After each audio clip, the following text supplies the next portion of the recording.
Alright, so of course we're going to cover the massacre at the Colorado Springs LGBTQ nightclub, Club Q.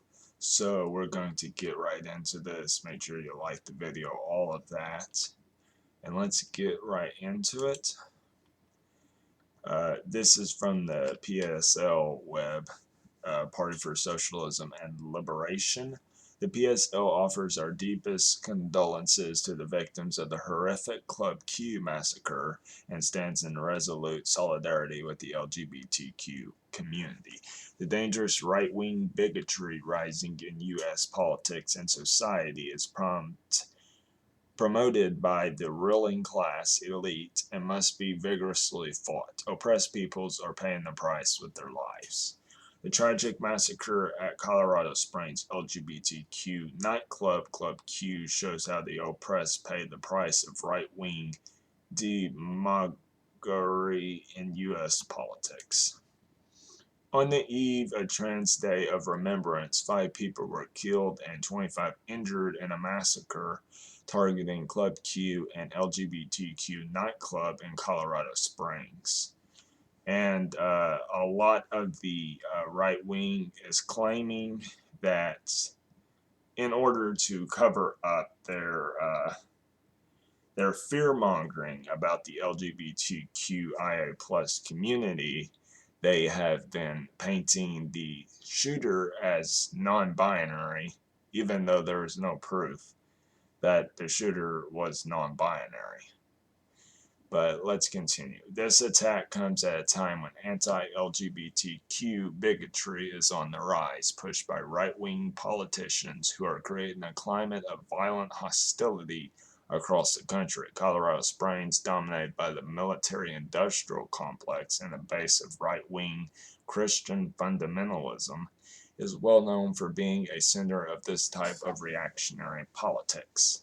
The rising tide of hatred is not a spontaneous phenomenon.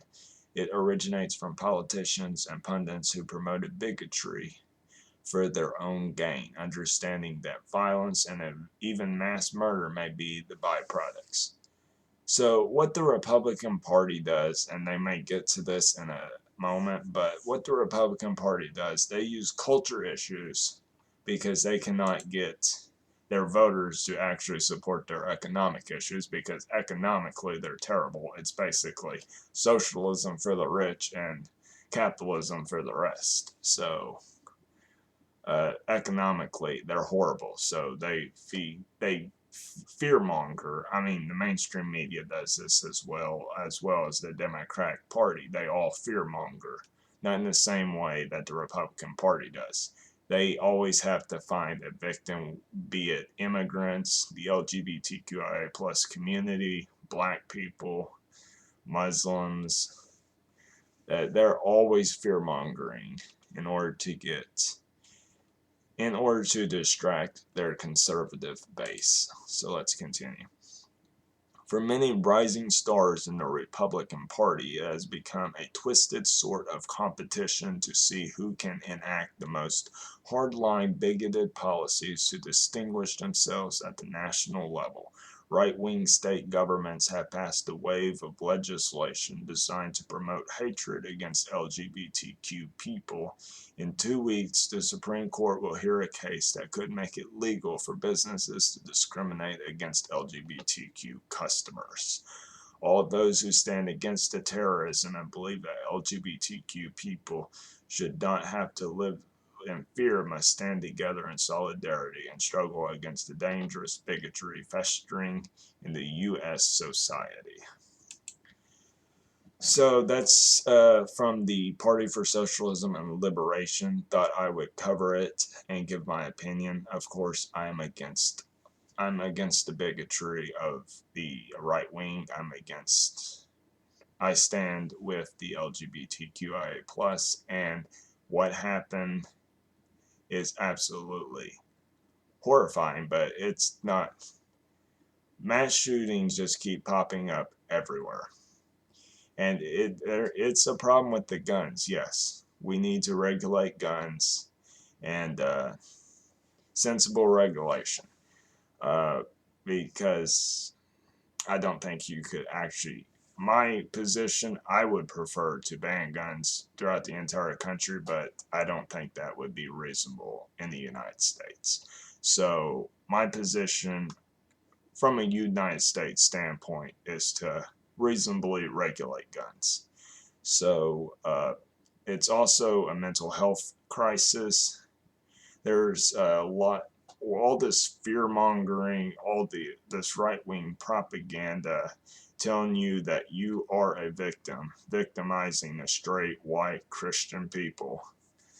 That is what, and all the mental health issues, and we don't have nationalized health care. People can't even hardly access health care. They're targeting uh, uh, poor people with poor mental health, and telling them that they are the reason that they are in the situation they are in is not because of the rich and the corporations that are screwing them over, and not giving them a living wage, and the government taxing them into oblivion because the corporations and the rich bribe the politicians to cut taxes for the rich, and all taking all their money and put it into the military industrial complex. And all this just leads into when the working class, under this hellscape capitalist system, when I don't know how I want to word this, but there is only so much, so far a person can take, and there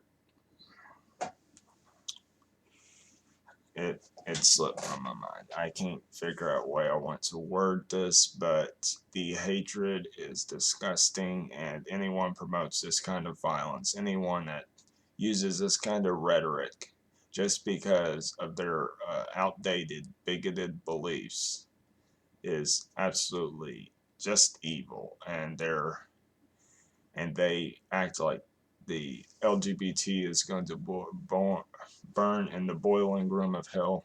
No, that's where they're going. So that's going to end this video right here. And see you guys in the next one. Peace out.